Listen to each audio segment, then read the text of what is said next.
दोस्तों स्टडी 91 के YouTube channel में आप सभी का बहुत बहुत स्वागत है। दोस्तों आज आप सभी के समक्ष मैं लेकर हाजिर हूं मध्यकालीन भारत के इतिहास में एक नए टॉपिक को, जिसमें हम चर्चा कर रहे थे सूफीवाद के बारे में। जी हां दोस्तों, देखिए मैं आपको याद दिलाना चाहूंगा कि शुरुआत में 1 नंबर से लेकर 45 नंबर तक की जो क्लास थी वो प्राचीन इतिहास से संबंधित थी और आगे की क्लास दोस्तों मध्यकालीन भारत के इतिहास से संबंधित है। और हम लोग आ चुके हैं सूफी आंदोलन पर, जिसे हम सूफीवाद के नाम से भी जानते हैं। देखिए सूफीवाद जब आप पढ़ रहे होते हैं तो कम से कम 5 तरह के सिलसिलों के बारे में पढ़ना पड़ता है, जिसमें 2 सिलसिले जो सबसे महत्वपूर्ण हैं, जो इनकी सबसे ज्यादा प्रसिद्धि हुई भारत में, जिसमें हम पढ़ते हैं चिश्ती सिलसिले के बारे में और सुहरावर्दी सिलसिले के बारे में। तो पिछली क्लास में दोस्तों चर्चा हो चुकी है और आज की क्लास में आगे हम चर्चा करने चल रहे हैं कादरी सिलसिला के बारे में, सत्तारी सिलसिला के बारे में और नक्शबंदी सिलसिला के बारे में। ये आज की क्लास में हम लोग पढ़ेंगे, ठीक है। इसके अलावा छोटे मोटे 1-2 सिलसिले और भी हैं, जैसे पिछली क्लास में दोस्तों हम लोगों ने फिरदौसी के बारे में पढ़ा था, जो बिहार में खास करके प्रचलित था, जिसमें यहिया मनेरी का नाम मैंने आपको बताया था, ठीक है। सरफुद्दीन शेख सरफुद्दीन यहिया मनेरी का नाम मैंने बताया था, आपको याद होगा, उसे भी आप ध्यान रखेंगे, ठीक है। और आज की क्लास दोस्तों 70वीं क्लास है, ठीक है। और आज हमारा दोस्तों कुल 2100 सवाल भी पूरा हो जाएगा। 2070 से लेकर 2100 सवालों पर आज हम चर्चा करने चल रहे हैं। एक शुभ अंक है और मुझे लगता है कि आपने पीछे की क्लास भी देखी होगी। अगर नहीं देखे हैं तो जाके देख लीजिए, प्लेलिस्ट में दोस्तों सारी क्लासेज ऐड हैं। जब आप शुरू से देखेंगे तो आपको मजा और ज्यादा आएगा, ठीक है। याद रखेगा ये एक तरह से ट्रायल चल रहा है, एक डेमो वीडियो चल रहा है दोस्तों हमारे पेड सेशन का, जिसमें हम आपको फाउंडेशन बैच लेकर आ रहे हैं आप सभी के लिए। 0 लेवल से लेकर एडवांस लेवल की तैयारी करा रहे हैं। ये हमारा हेल्पलाइन नंबर है, कॉल करके संपर्क कर सकते हैं। कोई भी बच्चा इस फाउंडेशन बैच को ज्वाइन करना चाहता है तो हमसे संपर्क करें, इस नंबर पर आपको बैच ज्वाइन करा दिया जाएगा। चलिए सीधे सवालों पर आते हैं, बहुत सोच समझ के जवाब दीजिएगा, चैप्टर बड़ा इंपॉर्टेंट है, ध्यान दीजिएगा। आज हमारा 70वां लेक्चर है और 2071 से लेकर के 2100 तक के सवालों को हम हल करने चल रहे हैं। आज हम पढ़ेंगे दोस्तों कादरी सिलसिला के बारे में, नक्शबंदी के बारे में और सत्तारी सिलसिला के बारे में, इसके बारे में पढ़ा जाएगा। पहला जो इंपॉर्टेंट सवाल है वो क्या है कि कादरी संप्रदाय, देखिए चाहे आप संप्रदाय कहिए चाहे आप सिलसिला कहिए, क्या कहिए दोस्तों, चाहे संप्रदाय कहिए चाहे सिलसिला कहिए। कल की क्लास में मैंने आपको बताया था सिलसिले का तात्पर्य क्या दोस्तों, तो सिलसिले का तात्पर्य क्या दोस्तों, याद रखिएगा, कड़ी होता है जो कि भक्तों को अपने गुरु से जोड़ने का काम करता है, याद रखिएगा, ठीक है। आगे लिख रहा दोस्तों कि कादरी संप्रदाय के संस्थापक कौन थे। देखिए दोस्तों आपको याद होगा कल की क्लास में जब चिश्ती संप्रदाय की बात कर रहे थे तब मैंने आपको बताया था शेख मोइनुद्दीन चिश्ती की बात, नाम याद रखेगा, जो चिश्ती संप्रदाय के जनक कहे जाते हैं भारत में जो दूसरा सुहरावर्दी संप्रदाय आया था, सुहरावर्दी सिलसिला आया था, उसके जनक दोस्तों बहाउद्दीन जकारिया थे। कौन थे? बहाउद्दीन जकारिया थे। आज जो आपसे पूछ रहा है वो कादरी सिलसिला के बारे में पूछ रहा है कि कादरी सिलसिला के संस्थापक कौन थे, तो याद रखेगा इसका नाम, इनका नाम था अब्दुल कादिर जिलानी और उन्हीं के नाम पर दोस्तों ये कादरी सिलसिला पड़ा था। तो अब्दुल कादिर जिलानी, याद रखेगा दोस्तों, अब्दुल कादिर जिलानी, जिन्होंने दोस्तों कादरी सिलसिला की स्थापना किया था, ये आप याद रखेगा। और कहां पे किया था, तो याद रखेगा दोस्तों 12वीं शताब्दी में दोस्तों बगदाद में। कहां पर किया था? बगदाद में। दोस्तों कल की भी क्लास में हम लोगों ने पढ़ा था कि बगदाद में ही, याद रखेगा, किसकी स्थापना हुई थी, आपके सुहरावर्दी की भी स्थापना हुई थी, तो उसको भी याद रखेंगे, वो भी सवाल इंपॉर्टेंट है। यहां पर लिख रहा है दोस्तों भारत में कादरी धर्म संघ के प्रवर्तक कौन थे। जिस तरह से भारत में सुहरावर्दी के प्रवर्तक दोस्तों कौन कहे जाते हैं, बहाउद्दीन जकारिया कहे जाते हैं। ध्यान दीजिएगा, भारत में दोनों चीजें लिख दे रहा हूं दोस्तों। भारत में एक तो चिश्ती का जनक कौन कहा जाता है और सुहरावर्दी का, दोनों याद रखिए क्योंकि ये सवाल बार बार आपसे परीक्षा में पूछा जाता है। तो चिश्ती की बात आएगा तो याद रखेगा दोस्तों मोइनुद्दीन चिश्ती, याद रखेगा मोइनुद्दीन चिश्ती, याद रखेगा मोइनुद्दीन चिश्ती, याद रखेगा। और अगर सुहरावर्दी की बात आएगा तो याद रखेगा बहाउद्दीन जकारिया का नाम याद रखेगा, बहाउद्दीन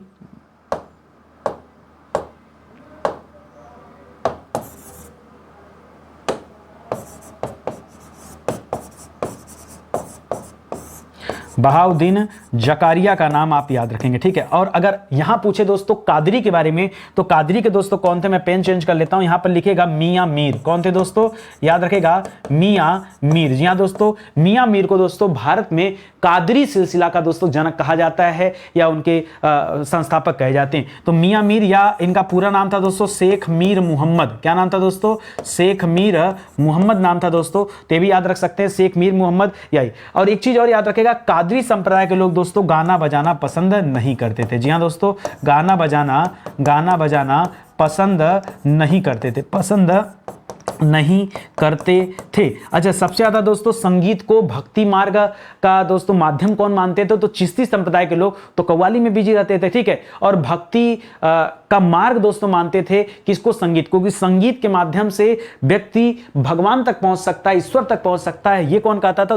चिश्ती संप्रदाय के संत कहते थे। लेकिन उसके अलावा सुहरावर्दी को भी ये चीजें नहीं पसंद थी और कादरी को भी नहीं पसंद थी और नक्शबंदी जो दोस्तों इसको तो एकदम नहीं पसंद थी। ये घोर कट्टर था, इस चीज का घोर विरोधी था, आप कह सकते हैं। ठीक है, लिख रहा है कि कादरी सिलसिले के अनुयायी ये किस रंग की दोस्तों पगड़ी पहनते थे? तो ये दोस्तों हमेशा हरे रंग की पगड़ी पहनते थे। इनकी पहचान होती थी हरे रंग की पगड़ी से। जी हां दोस्तों, हरे रंग की पगड़ी से ही दोस्तों इनकी पहचान होती थी। तो कादरी सिलसिले के जो लोग रहते थे ये हरे रंग की पगड़ी धारण करते थे, याद रखेंगे। लिख रहा शाहजहां, ये बिंदी नहीं रहेगा, शाहजहां का ज्येष्ठ पुत्र दारा शिकोह। जी हां दोस्तों, पता होगा शाहजहां का पुत्र दारा शिकोह भी था, औरंगजेब भी था, आपको याद होगा। ठीक है, दारा शिकोह की हत्या करके औरंगजेब दोस्तों सत्ता संभालता है। तो शाहजहां का जो ज्येष्ठ पुत्र है दारा शिकोह दोस्तों, ये किसका शिष्य था? ये कादरी सिलसिला को ही मानता था, ध्यान दीजिएगा। और ये किसका शिष्य था? तो ये मुल्ला शाह का शिष्य था। ठीक है, याद रखेगा, कादरी सिलसिला को ही मानने वाला था ये। ठीक है, और किसका शिष्य था? शिष्य की बात कर दे तो याद रखेगा दारा शिकोह के गुरु कौन थे दोस्तों? गुरु कौन थे? याद रखेगा मुल्ला शाह। क्या नाम है दोस्तों? मुल्ला शाह, ये नाम है दोस्तों, याद रखेंगे। अच्छा सवाल है, परीक्षा में पूछा गया है। ठीक है, लिख रहा दारा शिकोह ने किसका फारसी में अनुवाद कराया? जी हाँ दोस्तों, इन्हीं लोगों से प्रेरित होकर दारा शिकोह ने कई सारी भारतीय रचनाओं का, जिसमें महाभारत भी शामिल है, भगवत गीता भी शामिल है, योग वशिष्ठ शामिल है, कई रचनाएं दोस्तों। तो भगवत गीता, याद रखेगा, भगवत गीता का अनुवाद कराता है। ठीक है, महाभारत का अनुवाद कराता है, योग वशिष्ठ का अनुवाद कराता है, योग वशिष्ठ। ठीक है, ये सब ग्रंथ के नाम है दोस्तों। इन सभी ग्रंथों का दोस्तों क्या करता है दोस्तों? ग्रंथों का वो अनुवाद कराता है अलग अलग भाषाओं में, ताकि अलग अलग धर्मों की बातें भी उसे पता चल सके। लिख रहा नक्शबंदी सिलसिले की स्थापना भारत में किसने किया है? तो याद रखेगा, इसकी स्थापना ख्वाजा उबैदुल्लाह ने किया है। किसने किया दोस्तों? ख्वाजा भारत की बात कर रहा है, ध्यान दीजिएगा। ठीक है, ख्वाजा उबैदुल्लाह। ठीक है, उबैदुल्लाह ने दोस्तों इसकी स्थापना किया। ख्वाजा उबैदुल्लाह ने, याद रखिए, इसका स्थापना किया है। ठीक है, और इनका पूरा नाम क्या था दोस्तों? ख्वाजा बहाउद्दीन नक्शबंद। ठीक है, नक्शबंद, ख्वाजा बहाउद्दीन। देखिए, बहाउद्दीन से बहाउद्दीन जकारिया मत पढ़ लीजिएगा। बहाउद्दीन जकारिया का संबंध किससे दोस्तों? वो सुहरावर्दी से संबंधित है। इनका नाम ख्वाजा बहाउद्दीन नक्शबंद था। क्या था दोस्तों? नक्शबंद था। तो इसे भी आप याद रखेंगे। ठीक है, जिनको जनक कहा जाता है नक्शबंदी सिलसिले का। चलिए अगला सवाल देखिए। अगला इंपॉर्टेंट सवाल क्या आता है परीक्षा में? लिखता है भारत में नक्शबंदी सिलसिले का प्रचार प्रसार दोस्तों किसने किया? जी हां दोस्तों, सबसे ज्यादा प्रचार प्रसार नक्शबंदी सिलसिले का किसने किया? देखिए, ये सभी जो सवाल है ना, ये परीक्षा में बार बार पूछे जाते हैं। हम लोग दोस्तों कम समय में क्या कर रहे हैं? चर्चा कर रहे हैं अलग अलग सवालों की, कि आपको ध्यान रहे। क्या आपने कभी कोचिंग में, किताब में इन चैप्टर को पढ़ा तो क्या इस सवालों को आपको याद रखा? इसलिए दोस्तों इस तरह के सवालों को हम बता रहे हैं। तो याद रखेगा, भारत में अगर कभी सवाल आया कि भारत में नक्शबंदी सिलसिले, देखिए शुरुआत की बात करेगा दोस्तों, तो हमने पढ़ लिया दोस्तों उबैदुल्लाह के बारे में। ठीक है, उबैदुल्लाह के बारे में पढ़ लिया कि उबैदुल्लाह तो दोस्तों संस्थापक थे। उबैदुल्लाह क्या थे? उबैदुल्लाह संस्थापक थे। लेकिन प्रचार प्रसार किसने किया? तो याद रखेगा बाकी बिल्ला। उनका नाम क्या था? बाकी बिल्ला नाम था, ख्वाजा बाकी बिल्ला। बाकी मत करिएगा, बाकी करिएगा। ठीक है, ख्वाजा मैं बाकी बोलता हूं, आप बकी याद रखेगा, बकी बिल्लाह। ठीक है, आप भी बोलने को बोल सकते हैं बाकी बिल्लाह। देखिए आसान हो जाता है। कई बार क्या होता है ना, शब्द को तोड़ करके थोड़ा सा अगर उसका रूप चेंज कर देंगे तो याद करने में आसानी हो जाता है। तो बाकी बिल्लाह, लेकिन लिखिएगा तो ध्यान दीजिएगा, बकी बिल्लाह लिखना है। बोलिए भले बाकी, लेकिन लिखिएगा बकी बिल्लाह, सही जानिए। ठीक है, लिख रहा सूफी सिलसिलों में कौन सा संगीत के विरुद्ध था दोस्तों? तो मैंने कहा ना कि अगर चिश्ती को छोड़ दिया जाए तो अगर यहां पर घोर की बात किया जाए कि घोर विरोधी दोस्तों कौन था? घोर विरोधी। ठीक है, किसका घोर विरोधी? संगीत का घोर विरोधी। तो दोस्तों याद रखेगा नक्शबंदी। कौन था दोस्तों? याद रखेगा, ये जो नक्शबंदी था ये दोस्तों घोर विरोधी था। ठीक है, एकदम टॉप पे। और दूसरे नंबर का विरोधी कौन था दोस्तों? तो कादरी। जी हाँ दोस्तों, कादरी जो चल रहा था सिलसिला, ये भी दोस्तों विरोध करता था। और तीसरे नंबर पे अगर आप ध्यान देंगे तब फिर आप कर सकते हैं सुहरावर्दी। क्या कर सकते हैं दोस्तों? सुहरावर्दी, ये भी थोड़ा बहुत विरोध करता था। ठीक है, तो जैसे जैसे आगे आएंगे विरोध कम होता जाएगा। सबसे ज्यादा विरोध किसने किया? नक्शबंदी ने किया। ठीक है, नक्शबंदी सिलसिले के जो संत थे वो संगीत से दूर रहने के लिए कहते थे। लिख रहा नक्शबंदी सिलसिले के सबसे प्रसिद्ध संत कौन थे? देखिए आपने क्या पढ़ा दोस्तों? प्रचार प्रसार किसने किया? बकी बिल्ला। लेकिन सबसे ज्यादा प्रसिद्धि किसको मिली? तो याद रखिएगा, उनका नाम था शेख अहमद सरहिंदी।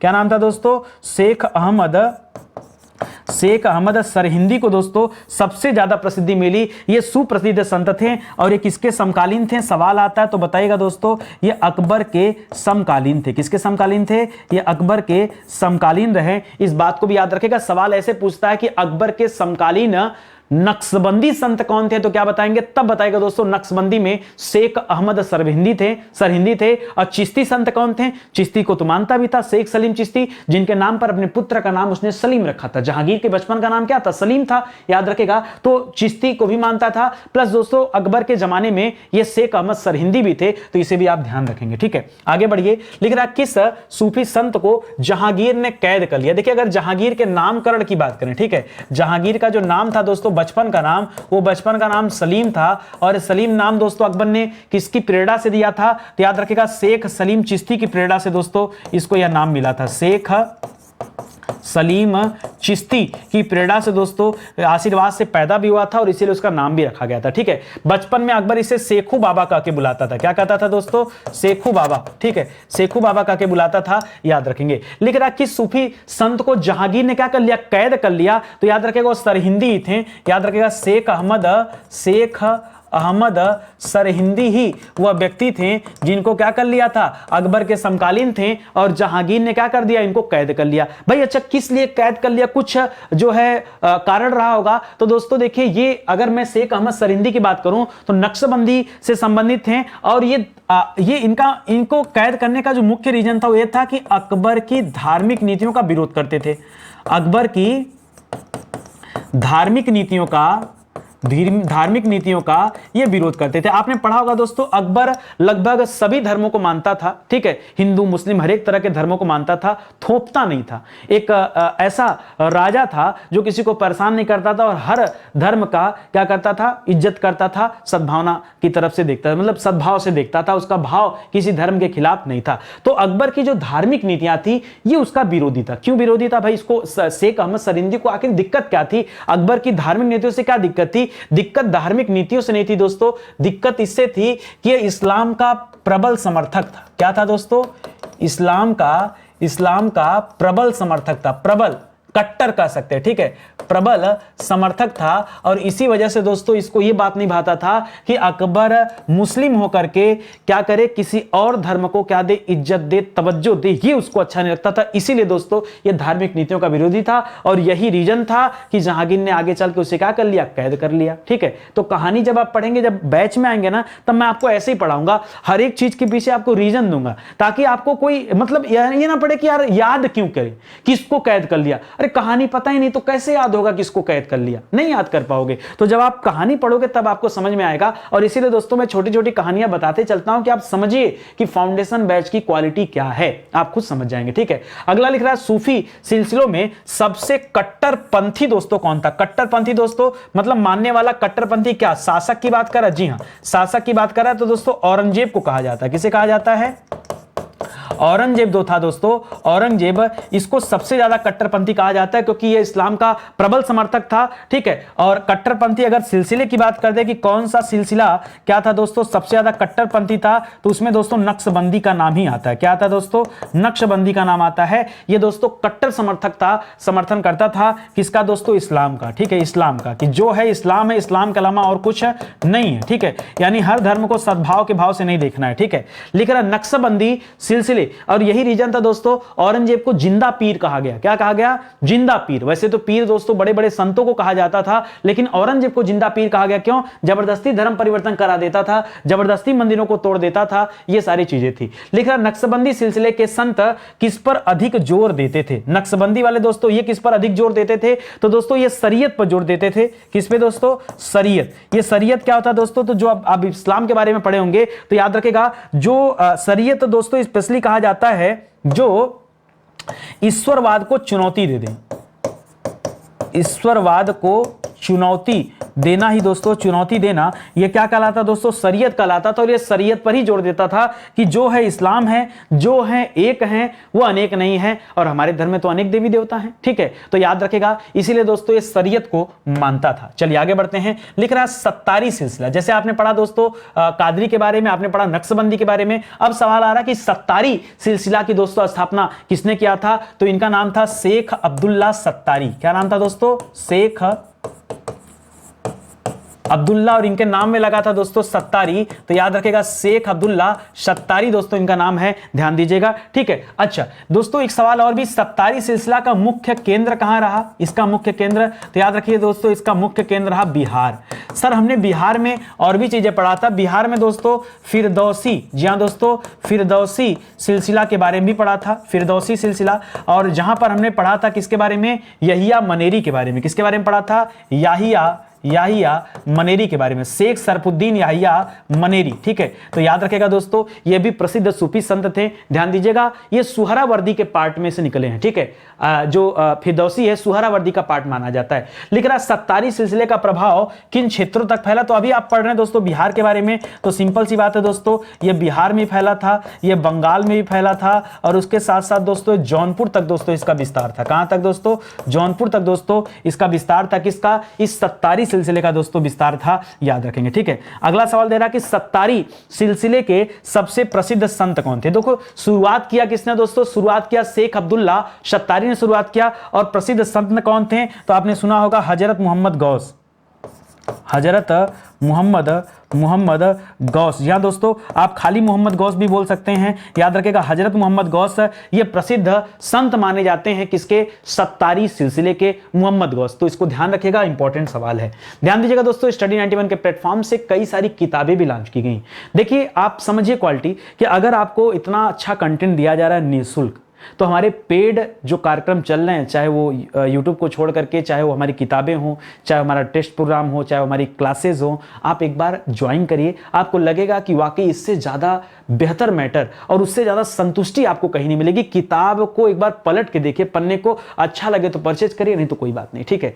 दावे के साथ मैं कहता हूं दोस्तों कि पसंद जरूर आएगा, इतना मेहनत से लिखा गया है। ये हमारा हेल्पलाइन नंबर है, कॉल करके आप संपर्क कर सकते हैं। चलिए आगे बढ़ते हैं। अगला सवाल देखिए, लिख रहा हजरत मोहम्मद गौस के शिष्य थे। हम लोगों ने क्या पढ़ा दोस्तों कि हजरत मोहम्मद गौस जो थे दोस्तों ये प्रसिद्ध संत थे, और ये किस सिलसिले से बिलोंग करते थे? तो हमने पढ़ा दोस्तों सत्तारी सिलसिले से, ठीक है। सत्तारी सिलसिले से इनका संबंध था। और हजरत मोहम्मद गौस के जो प्रसिद्ध शिष्य हुए उनका नाम क्या था दोस्तों? प्रसिद्ध संगीत सम्राट किसे कहा जाता है? याद है आपको? संगीत सम्राट तानसेन। जी हां दोस्तों, जो तानसेन थे, याद रखिएगा, अकबर के दरबार में रहते थे। ये हजरत मोहम्मद गौस के ही क्या थे? शिष्य थे। और ये भी दोस्तों संगीत के बारे में बहुत बड़े जानकार व्यक्ति थे। जब शिष्य इनका जानकार है तो याद रखिए गुरु कितना जानकार होगा, है कि नहीं। लिख रहा है संगीत एवं नृत्य के लिए कौन सा शब्द उस समय दोस्तों प्रयोग किया जाता था? तो दोस्तों ठीक है, उस समय एक शब्द यूज किया जाता था समा। आज भी दोस्तों हम गाने में एक शब्द सुनते हैं समा, लेकिन मुझे लगता है शायद समा का मतलब कोई नहीं जानता होगा। तो याद रखिएगा संगीत एवं नृत्य में दोस्तों इस समा का प्रयोग किया जाता था। परमात्मा में विश्वास करने वाला क्या कहलाता था? जो व्यक्ति परमात्मा में विश्वास करता है हम तो उसे क्या कहते हैं दोस्तों? जैसे जो नहीं विश्वास करता, जैसे जो विश्वास करता है हम इस ईश्वर, और जो ईश्वर को नहीं मानता नश्वर कहते हैं, ठीक है। जो ईश्वर को मानता है तो है ही है अलग, ठीक है। तो उसी तरह से दोस्तों कह रहा है कि जो परमात्मा में विश्वास करता था उसे क्या कहते थे? उसे कहते थे तवब्बुल। क्या कहते थे दोस्तों? तवब्बुल कहते थे। देखिए सब छोटे छोटे सवाल हैं, ठीक है। चैप्टर तो यहीं पे समाप्त हो गया था, बट कुछ नए सवाल मुझे लगा देना चाहिए। जैसे कल के क्लास में हम लोगों ने बात किया था दोस्तों किसके बारे में? पीर किसे कहते हैं। तो आपने पढ़ा पीर जो इस्लाम के प्रवर्तक थे, इस्लाम को धर्म के रूप में दोस्तों जो प्रचार प्रसार करने वाले लोग थे, महान संत, उसे पीर कहा गया। आपने पढ़ा खानकाह किसे कहते हैं? खानकाह वह स्थान होता था जहां पे गुरु और शिष्य रहते थे, ठीक है। जो मुस्लिम संत होते थे, जो ढेर सारे सिलसिला चलते थे, ये रहते कहां थे? खानकाह में रहते थे। जिस तरह से हमारे यहां सनातन में आश्रम होता है, उसी तरह यहां पर के इस्लाम में क्या होता था? खानकाह होता था, ठीक है। लिख रहा फना, जी हां दोस्तों, ठीक है। हो जाऊं फना, तो बताइए फना शब्द का प्रयोग दोस्तों ये किसके लिए किया जाता है? आपको ये बताना है। तो याद रखिएगा फना का प्रयोग किया जाता है ईश्वर में अंतर्मग्न होने के लिए। ईश्वर में अंतर्मग्न, जी हां दोस्तों, ये गलत लिख दिया मैंने, ठीक है, ईश्वर में अंतर्मग्न ऐसे लिखाएगा। अंतर्मग्न होने के लिए दोस्तों क्या होता है, फना आया, लेकिन बाद में दोस्तों कोई प्यार में फना होने लगा, मतलब किसी लड़की के पीछे लोग फना हो गए, मतलब उसी में अंतर्मग्न हो गए। तो व्यक्ति भूल गया कि हमको किसका ख्याल रखना चाहिए, ठीक है, क्या आचार विचार होना चाहिए। तो फना समय समय पे बदलता गया। आधुनिक समय में दोस्तों फना का एक अलग ही नियम मतलब वो है इसका नाम हो गया या इसका इस्तेमाल हो रहा है, ठीक है। तो याद रखिएगा, मुझे लगता है कि भगवान के लिए फना कम लोग होते हैं और महिलाओं के लिए लोग ज्यादा फना हो रहे हैं, ठीक है। तो ध्यान दीजिएगा। लिख रहा दोस्तों, सूफी संत किसे कहा जाता है। बार बार आप पढ़ते दोस्तों कि सिलसिले में सूफी संत, ये सूफी संत होते क्या या सूफी किसे कहा गया। तो याद रखिएगा, सूफी जो शब्द है ना, इसका तात्पर्य होता है, सूफी ऐसे लोगों को कहा जाता है, ऐसे व्यक्तियों को कहा जाता है, ऐसे व्यक्ति जिनका हृदय क्या हो दोस्तों, पवित्र हो। जिनका हृदय पवित्र हो उसे क्या कहा गया दोस्तों, उसे सूफी कहा गया। जिनका हृदय क्या होता है, पवित्र होता है, उसे सूफी कहा गया। और ये पवित्र लोग करते क्या थे, ये खुदा की इबादत करते थे और खुदा से क्या करते थे, बात करते थे। सूफी संत लोगों के बारे में उस जमाने में कहा जाता था कि खुदा से बात करने वाले लोग होते थे, यानी लोगों की बात को खुदा तक पहुंचाते थे, ये माध्यम मानते थे अपने आप को, ठीक है। खानकाह या आश्रम किसके द्वारा संचालित होता था, इसको संचालित कौन करता था, तो उस जमाने के जो पीर होते थे, पीर संचालित करते थे, या उस जमाने के जो शेख होते थे वो शेख संचालित करते थे, या उस जमाने के जो मुर्शीद होते थे, क्या होते थे, मुर्शीद। ये मुर्शीद क्या होता है, मुर्शीद दोस्तों शिक्षक को कहा जाता है।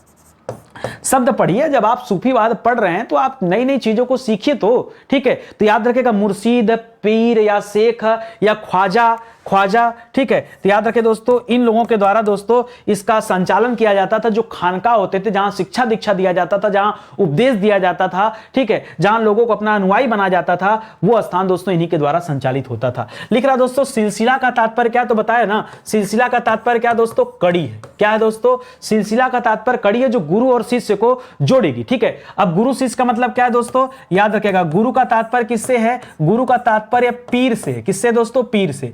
और शिष्य का तात्पर्य किससे है, शिष्य का तात्पर्य मुरीद से, किससे दोस्तों, मुरीद से, ठीक है। तो याद रखिएगा, इन दोनों के बीच में जो कड़ी का काम कर रहा था वही क्या था दोस्तों, सिलसिला था। और यही चिश्ती सिलसिला है, यही इसी को हम सोहरावर्दी के नाम से जाने। अनेक तरह की सिलसिलाएं, फिरदौसी सिलसिला आया, कादरी सिलसिला आया, नक्शबंदी सिलसिला आया, सत्तारी सिलसिला आया, इसे याद रखिएगा। लिख रहा, दरगाह का संबंध किससे। होता क्या है कि बाद में ये जो सूफी संत थे, ये जो सूफी संत थे भाई, जो जिसका जन्म हुआ उसकी मृत्यु तो तय है। सूफी संत या जो ख्वाजा हुए या फिर जो पीर हुए, या ठीक है, जब इनकी मृत्यु हो गई तो इनके अनुयायियों ने क्या किया कि इनकी मृत्यु की इनकी कब्र को दोस्तों क्या बना दिया, दरगाह बना दिया। क्या बना दिया, दरगाह। और उसे दर्शन के लिए जाने लगे। तो जो इस सूफी संत ख्वाजा पीर की कब्र होती थी दोस्तों, उनका जो मकबरा होता था, देखिए आप इसे कब्र कहिए, मकबरा कहिए, मकबरा कहिए, आप इसे दरगाह कहिए, आप इसे गुंबद कहिए, अलग अलग जगह पे अलग अलग नाम है, एक ही चीज है, बात को समझिए।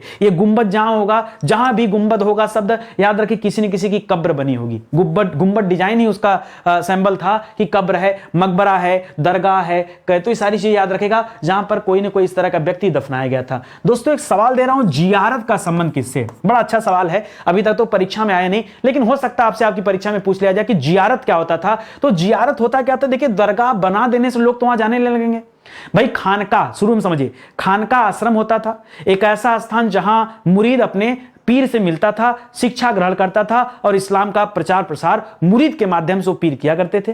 हो गया काम खत्म। अब होता क्या था, जब उस पीर की मृत्यु हो गई तो वहां क्या बना दिया गया, गुंबद बना दिया गया, दरगाह बना दिया गया, ठीक है, या फिर आप उसे मकबरा कहिए, कुछ भी, ठीक है, तो ये बना दिया गया। अब होता क्या था, जो उनके शिष्य थे, जो मुरीद थे, मुरीद का वहां आना जाना जरूरी है, मतलब लोगों को दरगाह से जोड़े रखना। भाई हमेशा पीर आते रहेंगे, बहुत ज्ञानी पुरुष आते रहेंगे, संभव नहीं है कि नहीं भाई। फिर से कहां मोइनुद्दीन चिश्ती आएंगे बताइए, बहाउद्दीन जकारिया कैसे आएंगे, नहीं आएंगे, ठीक है। तो उतने टैलेंटेड संत भी नहीं अब है सूफी में। तो हुआ क्या कि उनकी जो दरगाह थी, उस दरगाह पर जाने की क्रिया को दोस्तों यहां क्या कहा गया जियारत। तभी तो दोस्तों लोग हज की यात्रा करते हैं, मक्का मदीना जाते हैं, लोगों की दरगाह की यात्रा करने जाते हैं कि वहां पे जो आने जाने की क्रिया होगी तो उससे लोग क्या होंगे, जुड़े रहेंगे अपने पीर से। पीर धरती पर रहे ना रहे, लेकिन पीर के साथ लोग अपने संबंध बनाए रहेंगे, पीर को मानते रहेंगे। इसीलिए दोस्तों यहां जियारत शब्द आता है। तो जियारत का अर्थ समझिएगा कि जियारत का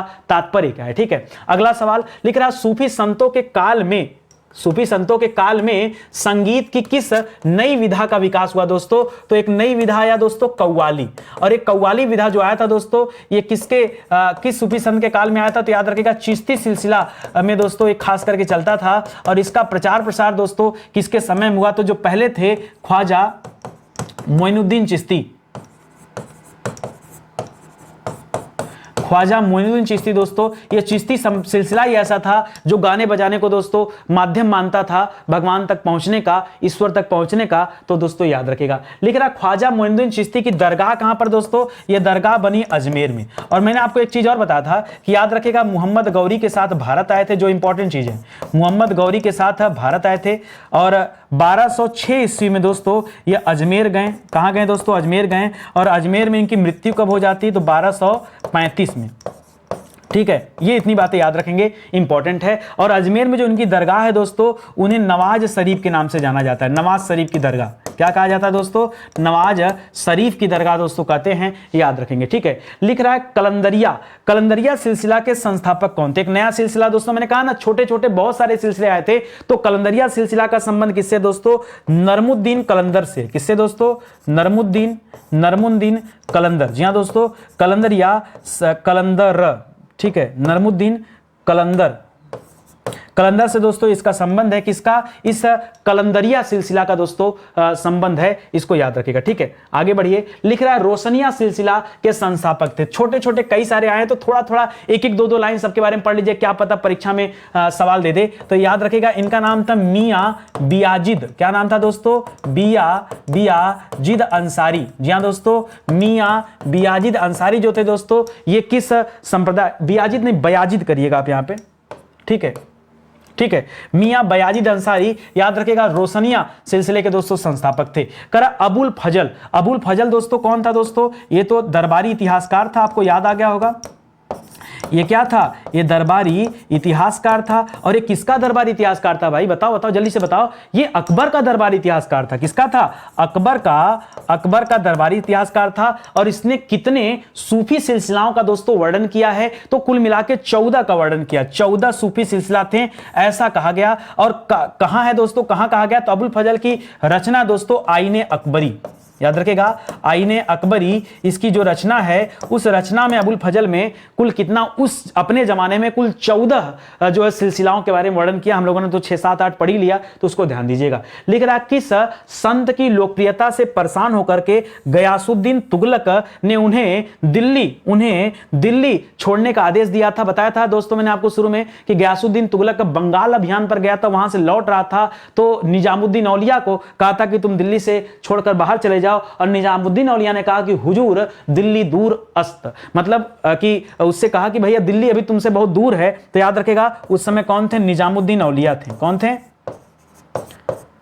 निजामुद्दीन औलिया। अच्छा एक बात बताइए, निजामुद्दीन औलिया के दोस्तों गुरु कौन थे? तो याद रखेगा, इनके गुरु का नाम क्या था? बाबा फरीद था। क्या नाम था दोस्तों? बाबा फरीद इनके गुरु थे। अब बाबा फरीद के गुरु कौन थे? तो कुतुबुद्दीन बख्तियार काकी थे। और उनके गुरु कौन थे? तो मोइनुद्दीन चिश्ती थे। सब याद रखेगा, ये चिश्ती से संबंधित दोस्तों लोग हैं, इनको आप ध्यान दीजिएगा। ठीक है, इसके बाद आगे चलेंगे दोस्तों, तो शेख सलीम चिश्ती वगैरह का नाम आता है अकबर के टाइम में। ठीक है, ये तो गयासुद्दीन तुगलक है, तुगलक वंश चलेगा, लोधी वंश आएगा, तब जो है मुगल आएंगे, और मुगल के समय में वो आगे गए थे, तो उसको भी याद रखेंगे। तो आज का सेशन दोस्तों समाप्त होता है। देखिए, जब बढ़िया से पढ़ाई होता है और क्वेश्चन का लेवल अच्छा होता है, तो पढ़ने पढ़ाने में भी मजा आता है। आप एक बार कंपेयर करिए। मैं बार बार आपसे कहता हूं कि वीडियो देखने के बाद एक कॉपी उठाइए, कलम उठाइए, पढ़िए, देखिए कि आपके कोचिंग में पढ़ाया गया कि नहीं। अगर पढ़ाया गया तो रिवीजन हो जाएगा, नहीं पढ़ाएगा तो नोट करिए, बहुत जरूरी है नोट करना। नोट करिए, या किताबों को पढ़ेंगे तो और मजा आएगा, लगेगा कि यार एक बार इस चैप्टर को पढ़ लीजिए। मेरा 2 वीडियो है सूफीवाद पे, ये 2 वीडियो पढ़ने के बाद आप कोई भी किताब ओपन करिए। मैं नहीं कह रहा स्टडी 91 की,